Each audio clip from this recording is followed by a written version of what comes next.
परियोजनाले मुक्तिनाथ विकास बैंकसँगको सहकार्यमा प्रवर्धन गरेको मुक्तिनाथ कृषि बचत खाता नामक विशेष बचत खाता मार्फत 2071 जना किसानको ब्याङ्किङ प्रणालीमा पहुँच पुगेको छ। परियोजनाले लाभान्वित किसानहरूलाई बचत गर्ने बानी, साधारण नाफाघाटा र आय व्ययको विवरणको सामान्य हिसाब सम्बन्धी वित्तीय साक्षरता तालिम समेत प्रदान गरेको छ। उक्त विशेष बचत खाता मार्फत रिप्लान्टले साना किसानहरूलाई सामान्य खाताका तुलनामा बचतमा उच्च ब्याज दर प्राप्त गर्नुका साथसाथै अन्य थुप्रै सहुलियतपूर्ण सुविधा र भविष्यका कृषि कर्जामा ग्राह्यता प्राप्त गर्न सहयोग पुर्याउनेछ।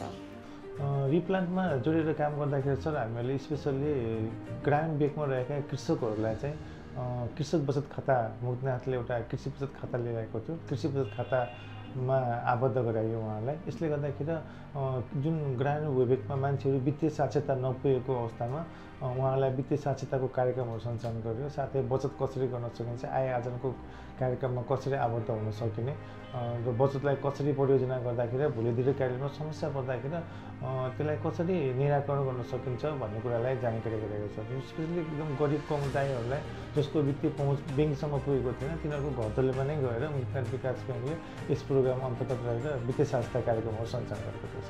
यो वित्तीय साक्षरता तालिम हाम्रो यो गाउँ घरका किसानहरूको लागि एकदमै इम्पोर्टेन्ट, एकदमै आवश्यक पार्ट रहेछ, चिज रहेछ जस्तो मलाई चाहिँ महसुस भइरहेको छ। किनभने हाम्रो यो वित्तीय साक्षरता भनेको दैनिक जीवनमा चाहिँ एकदमै आवश्यक महत्त्वपूर्ण चिज छ। यसमा चाहिँ हाम्रो वित्तीय साक्षरताको तालिम लिइसकेपछि उहाँहरूले चाहिँ कसरी खर्च गर्ने, कसरी चाहिँ बचत गर्ने लगायतका धेरै कुराहरू चाहिँ सिक्ने चाहिँ एउटा मौका पाइराख्नु भएको छ। आफ्नो परिवारकै सदस्यबाट पनि खर्च र आम्दानीको बारेमा सधैँ टिप्नी र खर्च गर्ने, आम्दानी अनुसार तुलनात्मक रूपमा हामीले महिनाभरिमा हिसाब किताब गरेर चाहिँ त्यसमा कति खर्च गर्न पर्दो रहेछ भन्नेसम्म ज्ञान चाहिँ हामीले त्यहाँलाई राम्रोसँग दिनुभएको छ। हामी कृषक भएको नाताले हामीलाई त्यो पनि चाहिने चिज हो भन्ने लागेको थियो। त्यो खर्च दिनभरिको खर्च जोड्ने, त्यसपछि रजिस्टरमा टिप्ने, आम्दानी कति भयो, खर्च कति भयो भन्ने त्यस्ता कुराहरू सबै सिकाउनु भयो। त्यसपछि अब हामी किसानलाई त बिउ बिजनहरू, मल, खाद, औजारका सामग्री भनौँ अब त्यो मुक्तिनाथ विकास बैङ्कमा खाता खोलेपछि सहुलियत मूल्यमा छुटमा पाइन्छ भन्ने कुराहरू यहाँले भनिदिनु भयो र त्यसपछि हामीलाई एकदम प्रभावकारी लाग्यो। अब किसान हो, अब तलब कहीँबाट आउन्न, खेतीपाती गरेर उब्जनी गर्ने हो, त्यही पनि यो समय मौसम पानीको अनुकूल यो राम्ररी पनि हुन्न।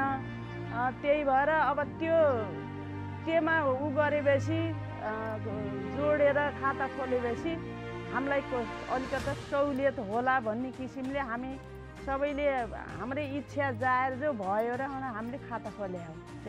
रिप्लान्ट परियोजनाले alliance partner Siddhartha premier insurance मार्फत करिब 5000 जना किसानलाई बाली बिमा सम्बन्धी जानकारी र अभिमुखीकरण प्रदान गरेको छ। फलस्वरूप 223 घरधुरीलाई धान, गहुँ र मकैको बाली बिमा र किसानको दुर्घटना बिमा मार्फत बाली भित्र्याउनु पूर्वको क्षतिको जोखिम वहनमा समेत पहुँच पुर्याएको छ।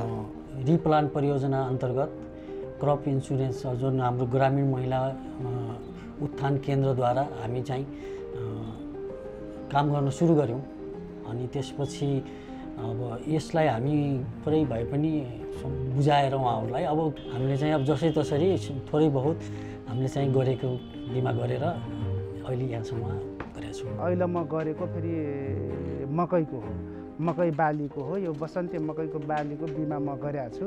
जसले अब बाली बिमा गर्छ उसको पनि अनिवार्य के भन्छ अरे त्यो बालीको जुन मालिक हो अब उसको फेरि अब दुर्घटना बिमा पनि हुँदो रहेछ। यो फिटमा रोपेको 15 दिनदेखि अब त्यो नभित्र्याउनसम्म अब हुने रहेछ। अब बिचमा केही अब किरा लागेर केही अब त्यस्तो प्राकृतिक जुन बाढी पहिरो अथवा के भन्छ अरे घामले अथवा असिनाले केही अब नोक्सान गर्यो भने अब उसको अब नोक्सान अनुसारको कति % नोक्सान भएको छ त्यो मूल्याङ्कन गरेर प्राविधिकको मूल्याङ्कन हेरेर त्यो क्षतिपूर्ति पाइने रहेछ।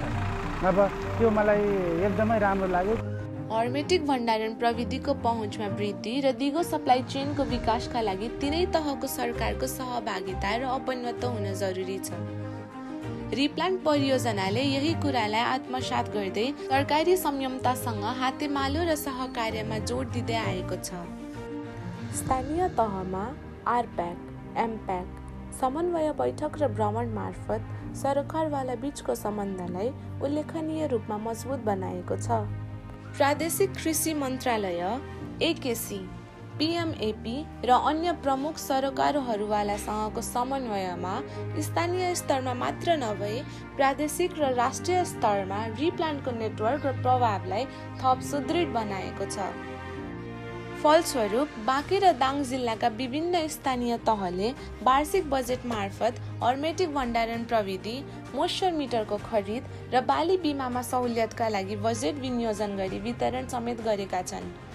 साथै कतिपय स्थानीय तहले आगामी वार्षिक योजनामा उक्त प्रकारका योजना समावेश गरी अपनत्व ग्रहण गरेका छन्। आइडिई नेपालले छोटो समयमा हासिल गरेको अनुभवबाट किसानलाई प्रविधिमा पहुँच र प्राविधिक सहयोगमा वृद्धि गरी दिगो उपभोगमा प्रोत्साहित गराउन रिप्लान्ट परियोजना पश्चात समेत अलायन्स पार्टनर, विभिन्न सरकारवाला निकायको साझेदारी र समन्वय हुन जरुरी देखिन्छ। हर्मेटिक भण्डारण प्रविधिको दिगो सप्लाई चेनको विकास, जनसहभागिता र पहुँचमा वृद्धि मार्फत भण्डारण पश्चातको नोक्सानमा कमी गरी समग्र मुलुकको खाद्य सुरक्षाको प्रत्याभूति, दिगो विकास र समृद्ध नेपाल, सुखी नेपाली लक्ष्य प्राप्ति हुनेमा हामी आशावादी छौँ। रिप्लान्टले यो योजना ल्यायो। यो योजनामा जनताहरू, किसानहरू धेरै प्रभावित हुनुहुन्छ, धेरै खुसी हुनुहुन्छ र पालिकाले पनि यो अपनत्व लिएर यो कार्यक्रमलाई अगाडि बढाउनेछ। किसानहरूलाई जागरुक गराउने काम पनि गरेको छ। अनि अब अन्य प्रविधिहरूसँग जोडाउने काम गरेको छ कि रिप्लान्टले किसानहरूलाई अब नयाँ प्रविधिको बारेमा बुझाउने काम गरेको छ।